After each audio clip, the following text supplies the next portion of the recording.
Okay, so in this video, I'm going to talk about creating a column chart, and we'll talk about how to get it set up, how to get it going, and then we'll talk about formatting it and the things that go along with it.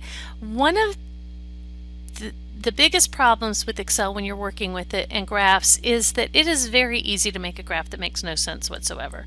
I can actually just select everything in my worksheet, hit insert, column chart, boom, and it throws together a chart. Now, does that chart mean anything? No.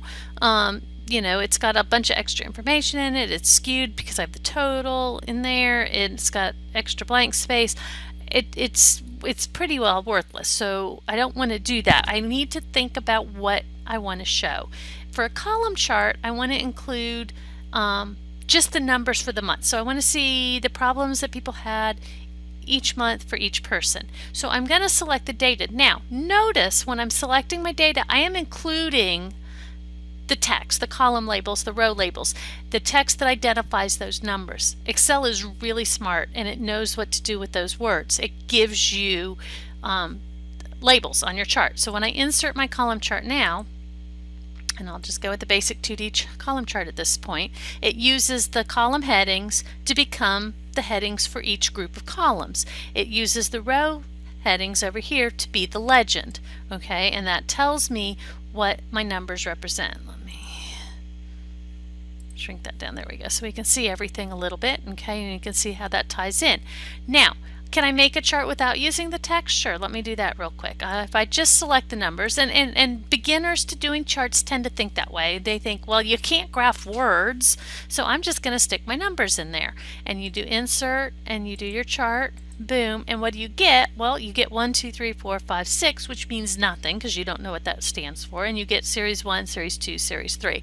So trust Excel to know what to do with those labels and include them when you set it up.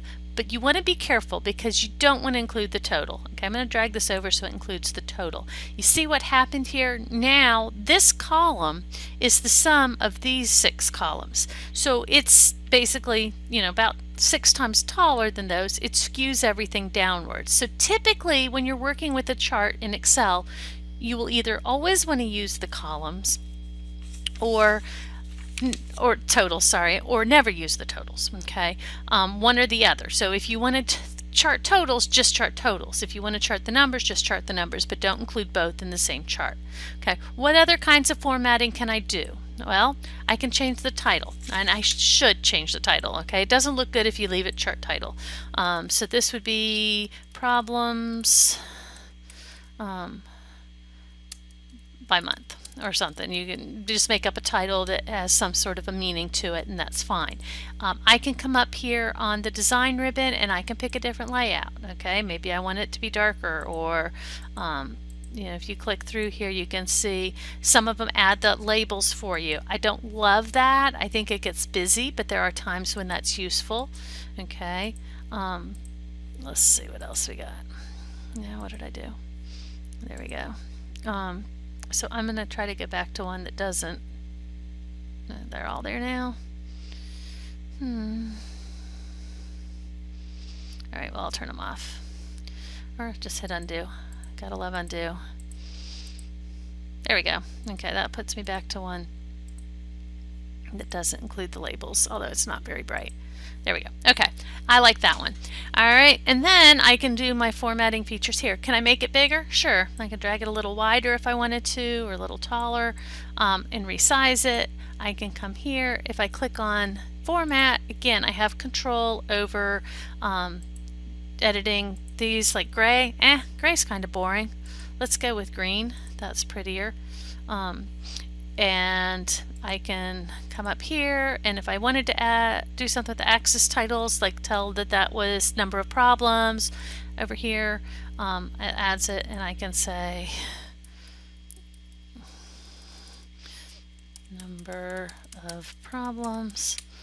And down here, if I wanted to, I could say months. Or if I didn't want it, I could just click on it and hit delete and get rid. Well, There we go, and get rid of that one. Okay, so I have control over that, and clicking on that plus here gives the different chart elements that I could add. If I wanted to add a table that showed each of the numbers in it, I could do that. Okay, so I have different options for that. So don't be afraid to play around with it. Again, undo is our friend. You saw me do that in ours, but that is the basic column chart.